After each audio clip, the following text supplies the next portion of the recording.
ISLൽ Kerala Blasters ഇന്ന് തങ്ങളുടെ 19ാം മത്സരത്തിൽ ജംഷഡ്പൂർ FCയെ നേരിടും. വൈകിട്ട് 7:30 JRD ടാറ്റ സ്റ്റേഡിയത്തിൽ വച്ചാണ് മത്സരം അരങ്ങേറുക. കഴിഞ്ഞ ഇന്റർനാഷണൽ ബ്രേക്കിന് ശേഷം വന്ന ബ്ലാസ്റ്റേഴ്സിൽ വമ്പൻ മോശമായ മാറ്റങ്ങളാണ് ഉണ്ടായതെങ്കിൽ മറ്റൊരു ബ്രേക്കിന് ശേഷം വരുമ്പോൾ നല്ലൊരു മാറ്റമാണ് ബ്ലാസ്റ്റേഴ്സിൽ ആരാധകരുടെ പ്രതീക്ഷ. കൂടെ തന്നെ ശരിക്കും സൂപ്പർ കപ്പിലെ ജംഷഡ്പൂരിനോടൊറ്റ തോൽവിയോടെയായിരുന്നു സീസണിലെ തകർച്ചയുടെ കാരണവും.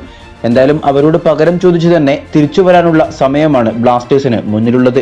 എന്തായാലും ഒരു വിജയത്തിന് അകലെയാണ് ബ്ലാസ്റ്റേഴ്സിന്റെ പ്ലേ ഓഫ് ബെർത്ത് ഉറപ്പാക്കുക.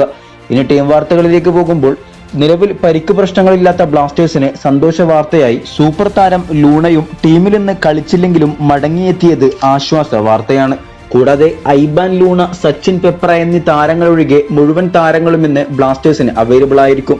മറുവശത്ത് ജംഷഡ്പൂരിന്റെ ചീമ കഴിഞ്ഞ മത്സരത്തിൽ വഴങ്ങിയ റെഡ് കാർഡ് കാരണവും പ്രൊവാട്ട് ലാക്കറ 4 യെല്ലോ കാർഡ് സസ്പെൻഷൻ കാരണവും ഇന്ന് കളിച്ചേക്കില്ല. ഇന്നത്തെ മത്സരത്തിലെ ബ്ലാസ്റ്റേഴ്സിന്റെ പോസിബിൾ 11 പരിശോധിക്കുമ്പോൾ 4-4-2 ഫോർമേഷനിൽ ഗോൾ കീപ്പറായി കരഞ്ജിത്തും, ഡിഫൻസിൽ ലെഫ്റ്റ് ബാക്കായി നവോച്ച സിംഗും റൈറ്റ് ബാക്കായി സന്ദീപ് സിംഗും, സെന്റർ ബാക്കുകളായി മിലോസ് ഹോർമിപാം കോംബോയും പ്രതീക്ഷിക്കാം.